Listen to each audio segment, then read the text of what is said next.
2025 সালের দুর্গোৎসব সব দিক থেকে ঐতিহাসিক, তার কারণ বিভিন্ন রকমের রয়েছে। নমস্কার বন্ধুরা, আমি দীপঙ্কর মণ্ডল, আপনাদের অন্যতম প্রিয় চ্যানেল নবান্ন নিমন্ত্রণে সবাইকে স্বাগত। বন্ধুরা, 2025 সালে মানে চলতি বছরে যে দুর্গোৎসব হয়ে গেল, বিজয়া দশমী হয়ে গিয়েছে এবং ভাসান শুরু হয়ে গিয়েছে। আগামীকাল অর্থাৎ 4 তারিখে 4 অক্টোবরে, যেখানে মধ্য কলকাতায় সজল ঘোষের পুজোয় সন্তোষ মিত্র স্কোয়ারে অপারেশন সিঁদুরকে থিম করা হয়েছিল, তারা কালকে তাদের বিসর্জনে রওনা হবেন এবং তাদের গোটা বিসর্জন পর্বটা হবে প্রতিবাদী শোভাযাত্রা। মমতা বন্দ্যোপাধ্যায়ের যে কার্নিভাল হয়ে আসছে বেশ কয়েক বছর ধরে নকশা করে, রেড রোডে মানে কলকাতার রেড রোডে মমতা বন্দ্যোপাধ্যায় বসে বসে তাড়িয়ে তাড়িয়ে চা পান করতে করতে যে সমস্ত মণ্ডপের ঠাকুরগুলো তার দেখা হয়ে ওঠেনি সেইগুলো তিনি দর্শন করেন এবং সেই উপলক্ষে পুজো উদ্যোক্তারা আলাদা বাজেট করতে হয়, লক্ষ লক্ষ টাকা খরচ করে তাদেরকে তাদের মণ্ডপ থেকে সেই রেড রোডে নিয়ে যেতে হয়। রেড রোডে বসে মমতা বন্দ্যোপাধ্যায় রাজ্যের মুখ্যমন্ত্রী প্রতিমা দর্শন করেন, তাকে ঘিরে নৃত্য হয়, তাকে ঘিরে গান হয়, তাকে ঘিরে সাংস্কৃতিক অনুষ্ঠান হয়।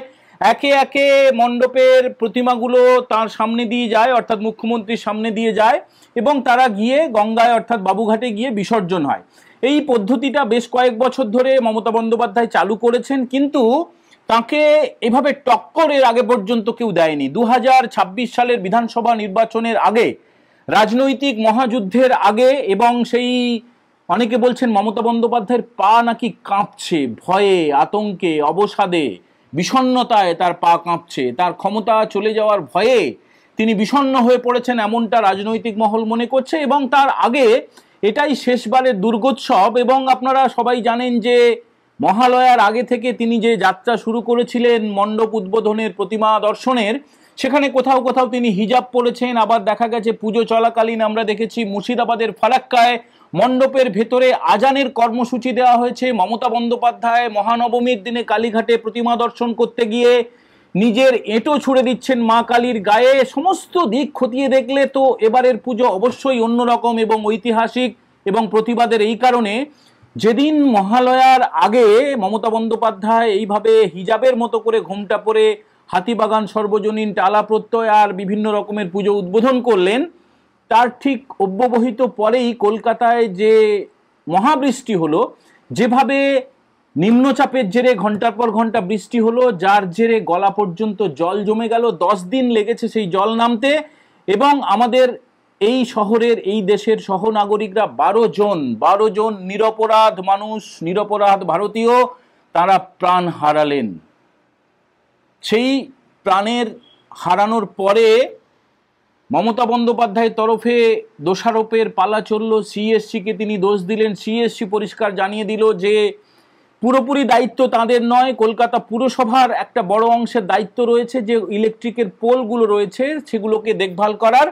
এবং তারপরে খানিকটা টনক নড়ল রাজ্য সরকারের এবং পুরসভার। আপনারা দেখেছেন পুরসভার দায়িত্বে যিনি রয়েছেন পুরমন্ত্রী তথা কলকাতার মেয়র ফিরহাদ হাকিম, তিনি আবার জলে টলে নেমে গেলেন, ছবি তুললেন। রাজ্যের বিরোধী দলনেতা শুভেন্দু অধিকারী বললেন এই খিচমেরি ফটোর যে টেন্ডেন্সি সেটা আর কয়েক মাস থাকবে, তারপরেই রাজ্য সরকারের পরিবর্তন হবে। এবং কলকাতা হাইকোর্টে একটা মামলা আজকে শুনানি হয়েছে, আজকে অক্টোবরের 3 তারিখে।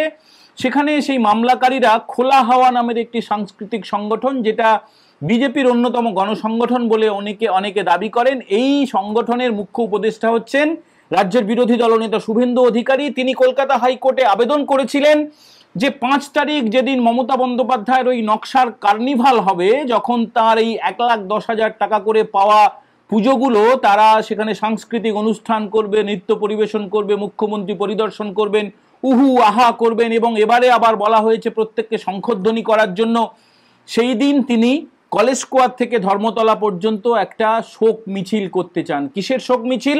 এ রাজ্যের রাজধানী শহর কলকাতায় যেভাবে জমা জলে বিদ্যুৎ স্পৃষ্ট হয়ে সহনাগরিকদের মৃত্যু হয়েছে, তাদেরকে শোক জানানোর জন্য, শোক প্রকাশ করার জন্য একটা মিছিল করতে চান শুভেন্দু বাবু। এবং খোলা হাওয়ার ব্যানারে সেই মিছিলটা হবে, কোনো রাজনৈতিক পতাকা থাকবে না। কলকাতা হাইকোর্ট কয়েকটা শর্ত দিয়েছে, 5,000 মতো লোক মিছিলে অংশ নিতে পারবেন। এবং আজকে শুভেন্দু অধিকারী কি বলেছেন আপনারা একটু শুনে নিন, তারপরে আবার বলছি। হাঁটবো বা পশ্চিমবাংলার কলকাতার সহনাগরিকদের আসার জন্য বলবো, বিকেল 3টে থেকে 5টা 12 জন সহনাগরিকের মমতা বন্দ্যোপাধ্যায় সরকার পৌরসভার অপদার্থতার জন্য কর্পোরেশনের যে সহনাগরিক মারা গেছে তাতে স্মৃতির উদ্দেশ্যে আমরা কলেজ স্কোয়ার থেকে ডরিনা ক্রসিং হাঁটবো 5 তারিখে। এই 12 জন সহনাগরিকের জন্য কলকাতায় মমতা বন্দ্যোপাধ্যায় যেদিন উৎসব করছেন সেদিন আমরা সহনাগরিকদের স্মৃতির উদ্দেশ্যে হাঁটবো। আজকে কলকাতা হাইকোর্ট ভ্যাকেশন বেঞ্চ অনুমতি দিয়েছে। বন্ধুরা, গত 31শে জুলাই কলকাতার নেতাজি ইন্ডোর স্টেডিয়ামে মমতা বন্দ্যোপাধ্যায় বলতে গেলে ঢাক পিটিয়ে, বলতে গেলে নিলামের মতো করে সুর করে তিনি 1,10,000 টাকা দেওয়ার কথা ঘোষণা করেছিলেন প্রত্যেকটা পুজোকে। কিন্তু তারপরে যে টক্করটা শুরু হয়েছিল পুজো উদ্বোধনকে ঘিরে, সেখানে তিনি 10 গোল খেয়ে গিয়েছেন। তিনি 10 গোল খেয়ে গিয়েছেন এই কারণে বলছি যে রাজ্য সরকার যদি 1,10,000 টাকা করে দেয় 45,000 পুজোকে, সেখান থেকে তাহলে অন্তত 30,000, অন্তত 25,000, 20,000 আমন্ত্রণ আসার কথা মমতা বন্দ্যোপাধ্যায়ের কাছে, কিন্তু এসছিল মাত্র কয়েকশো। অন্যদিকে রাজ্যের বিরোধী দলনেতা শুভেন্দু অধিকারীর কাছে কয়েক হাজার আবেদন এসেছিল, আমন্ত্রণ এসেছিল পুজো উদ্বোধন করার জন্য। এ রাজ্য তো বটেই, এ রাজ্যের বাইরে থেকে, গুজরাট থেকে, মহারাষ্ট্র থেকে, ত্রিপুরা থেকে, ছত্তিশগড় থেকে, বিভিন্ন রাজ্য থেকে পুজো উদ্বোধন করার জন্য তার কাছে আবেদন এসেছিল। এর পাশাপাশি শুধু এখানেই শেষ নয়, ইউরোপের বিভিন্ন দেশ এবং আমেরিকা থেকেও শুভেন্দু বাবুর কাছে আমন্ত্রণপত্র এসেছিল। এই কারণেই আমরা বলছি রাজ্যের মুখ্যমন্ত্রী, যিনি মসনদে রয়েছেন, যার ক্ষমতা রয়েছে, যার পাওয়ার রয়েছে, তার মুখ কেউ দেখতে চাইছেন না, তাকে কেউ সহ্য করতে পারছেন না। এ রাজ্য, ভিন দেশ, যেখানে বাঙালি, যেখানে ভারতীয়, প্রবাসী ভারতীয়রা বেশি করে এ রাজ্যের মুখ্যমন্ত্রীকে ঘৃণার চোখে দেখছেন। তার কারণ এখন তো মুঠো ফোন রয়েছে সবার হাতে, ইন্টারনেটের দৌলতে যে অনাচারের কথা তারা জেনে গিয়েছেন। মুখ্যমন্ত্রী মমতা বন্দ্যোপাধ্যায় কিভাবে তিনি চপ্পল পরে ঘুরে বেড়ান, ফটফট করে তিনি মন্দিরের মধ্যে ঢুকে পড়েন, রথের দড়ি টানেন, তারপরে তো তার মুখে যখন যা খুশি তিনি উচ্চারণ করেন, যাকে খুশি অপমান করেন। তিনি সনাতন হিন্দু ধর্মকে অপমান করে থাকেন বারবার। এবারে পুজোর সময় যা করেছেন, তিনি যেভাবে হিজাবের মতো করে ঘোমটা দিয়ে পুজো উদ্বোধন করেছেন এবং সেই পাপের ফলেই যে বৃষ্টি হয়েছে এমনটা শুভেন্দুবাবু দাবি করেছেন। এবং এই পুজো উদ্বোধন থেকে যে টক্করটা শুরু হয়েছিল, তারপরে আমরা দেখেছি যে রাজ্যের বিরোধী দলনেতা শুভেন্দু অধিকারী তিনি একের পর এক বিভিন্ন জেলায়, পূর্ব মেদিনীপুর, পশ্চিম মেদিনীপুর, ঝাড়গ্রাম, বীরভূম, বাঁকুড়া, মুর্শিদাবাদ, বর্ধমান, হুগলি, হাওড়া, দক্ষিণ 24 পরগনা, উত্তর 24 পরগনা, কোনো জেলা বাদ নেই। উত্তরবঙ্গে তিনি যাননি, তার সময় ছিল না বলে।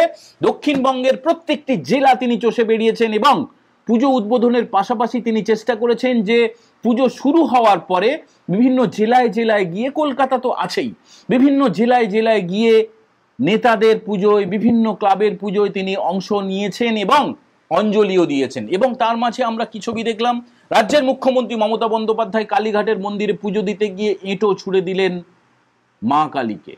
মা কালীর দিকে এঁটো ছুঁড়ে দেওয়ার পরেও কিন্তু যে প্রতিবাদ হয়েছে সেটা নিয়ে মুখ্যমন্ত্রীর তরফে কিছু জানানো হয়নি। তিনি শুধুমাত্র অন্য রাজ্যকে, ডিভিসিকে দোষ দিতে ব্যস্ত। এ জল ছেড়ে দিল, ওই রাজ্যের জল কলকাতায় চলে এলো, তার ফলে নাকি ডুবে গেল। বন্ধুরা, আপনারা যারা নবান্ন নিমন্ত্রণের নিয়মিত দর্শক, আপনারা অবশ্যই কমেন্ট করে জানাবেন আপনারা পুরো ছবিটা দেখেছেন। আমরা নবান্ন নিমন্ত্রণে বলেছি যে একদিকে মমতা বন্দ্যোপাধ্যায়, একদিকে শুভেন্দু অধিকারী, তাদের মধ্যে যে টক্কর শুরু হয়েছিল সেই টক্কর এখনো পর্যন্ত থামেনি। বিসর্জনের দিনেও, কার্নিভালের দিনেও একদিকে যখন মমতা বন্দ্যোপাধ্যায় রেড রোডে বসে থাকবেন, তখন শুভেন্দু বাবু, রাজ্যের বিরোধী দলনেতা, তিনি কলকাতার কলেজ স্কোয়ার থেকে একটা শোক মিছিল করে ধর্মতলায় যাবেন, ধর্মতলায় একটা সভা করবেন। কলকাতা হাইকোর্টের নির্দেশ মেনেই তিনি সভা করবেন। এখনো পর্যন্ত শুভেন্দু বাবুর কোনো কর্মসূচি কলকাতা পুলিশ বা রাজ্য প্রশাসনের তরফে অনুমতি মেলে না।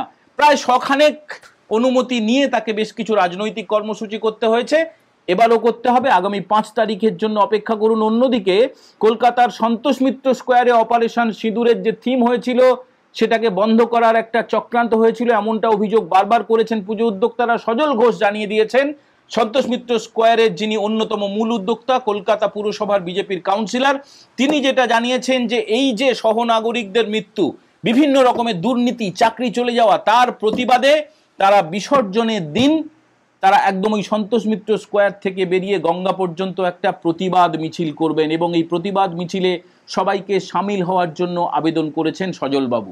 আপনারা বুঝে গেলেন যে মমতা বন্দ্যোপাধ্যায়ের একচেটিয়া রাজত্ব অনেকদিন আগেই শেষ হয়ে গিয়েছে। সেখানে অনেকটাই জায়গা নিয়ে নিয়েছে ভারতীয় জনতা পার্টির নেতারা, বিশেষ করে এই সজল ঘোষ বা রাজ্যের বিরোধী দলনেতা শুভেন্দু অধিকারীর মতো নেতারা। তারা কিন্তু কোনো বল ছাড়ছেন না। একা তিনি কোনো অনুষ্ঠান করবেন আর টিভির স্ক্রিনে গোটাটা শুধু তার হাসি মুখ দেখা যাবে, সেটা কিন্তু বেশ কয়েক বছর ধরে বন্ধ হয়ে গিয়েছে। এবং আগেকার দিনের যে সমস্ত বিরোধী দলনেতাকে আমরা দেখেছি, সেটা সূর্যকান্ত মিশ্র হতে পারেন বা আব্দুল মান্নান হতে পারে, মানে এই মমতা বন্দ্যোপাধ্যায়ের সময়ে এই 3 নম্বর বিরোধী দলনেতা হচ্ছেন শুভেন্দু অধিকারী। তিনি নো সেটিং অপোজিশন বলে নিজেকে দাবি করেন। তিনি কখনো ফিশ ফ্রাই খেতে যান না। এমনকি আমরা বিধানসভায় দেখেছি যে পানীয় জলটুকু পর্যন্ত শুভেন্দু বাবুর তরফে বাইরে থেকে এনে তার পরিষদীয় দলের সদস্যদের হাতে তুলে দেওয়া হয়। কোনো রকমের কোনো সমঝোতার রাস্তায় তিনি আগেও হাঁটেননি, আর এই ভোটের যে 6 মাস বাকি রয়েছে তার আগেও যে হাঁটবেন না, সেটা পুজোর বিসর্জনেরকে কেন্দ্র করেও যে ঘটনা ঘটতে চলেছে আরও একবার আমাদের চোখে আঙুল দিয়ে দেখিয়ে দিল। বন্ধুরা, আপনারা জানাবেন যে আমাদের এপিসোডগুলো কেমন লাগছে, বিশেষ করে আজকের এই এপিসোড আপনাদের কেমন লাগলো, এবং এই যে মমতা বন্দ্যোপাধ্যায়ের সঙ্গে সমানে সমানে টক্কর দিচ্ছেন রাজ্যের বিরোধী দলনেতা শুভেন্দু অধিকারী, এ ব্যাপারে আপনাদের কি মতামত। সবাই ভালো থাকবেন। আজকের মতো এই এপিসোড আমরা এখানেই শেষ করলাম। জয় হিন্দ, বন্দে মাতারাম।